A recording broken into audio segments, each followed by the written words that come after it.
I'm Tapio, lead programmer here at Third Eye. I'm Greg Loudon. I'm lead designer at Third Eye Studios.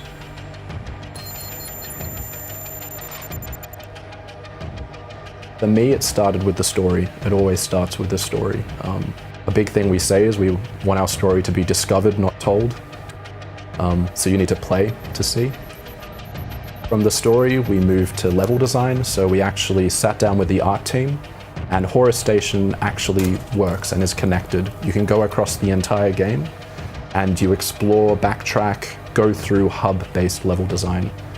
And last but not least, once we have the level design done, then it's just a lot of work, implementing everything, implementing mechanics, and polish, of course. Sometimes I get an idea that I go bounce off someone else, and sometimes people come to me with an idea, and then we figure out together if there is any downsides to it, or then just go make a prototype and see how that works. And sometimes they end up great and we keep it, and sometimes we just discard it and move on.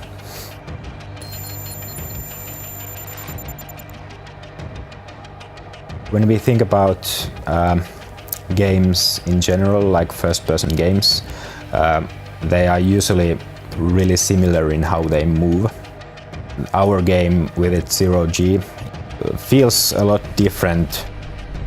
On gamepad, you've always moved around the same way. I know, I can remember from the first joystick I used, every other game has used that. I think that we're doing something very different because we're using the stick for a different way.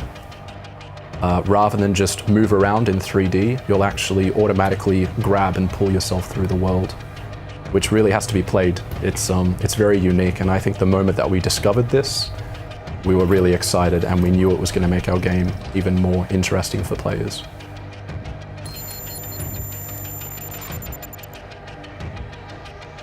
So with the weapon design, we actually didn't want to design weapons.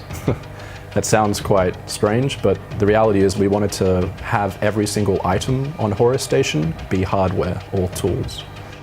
So we kind of started from the basics of what makes a good action game. So you have a shotgun, but in our language, that would be the bolt sprayer. The pistol would be a bolt gun. So we have all these different layers, and the idea is these tools are used on the station for maintenance, repairs, and other things. So in terms of weapons, we tried to think of what would be cool for the player to have, and then we connected it with our world. We don't have dialogue, we don't have cinematics, so we're telling the story in every item we have. Every prop, every weapon, every bit of text, if we have any, which is very little. So weapon design-wise, we started from that basic setup, and then we brought it over to be hardware.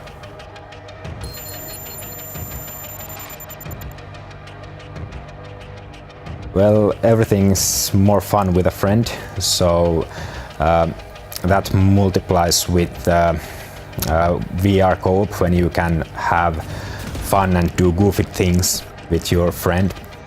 Of course, we also have various puzzles for the co-op versions that requires both of the players to cooperate.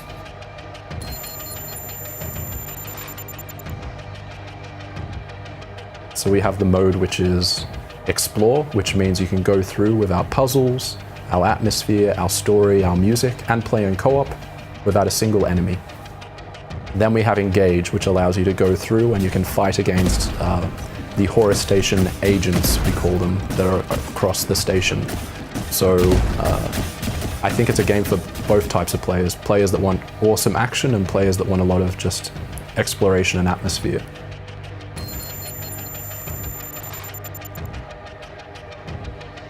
Of course, working with VR is different than just regular games, but what makes this especially challenging is working in both VR and consoles and just a regular screen. So the multi-platform aspect of it, as well as multi-paradigm aspect, makes it a really interesting as well as challenging project.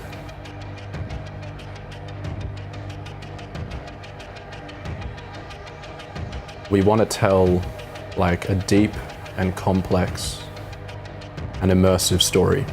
It started as just a VR game, and having the zero gravity made it a great match for VR.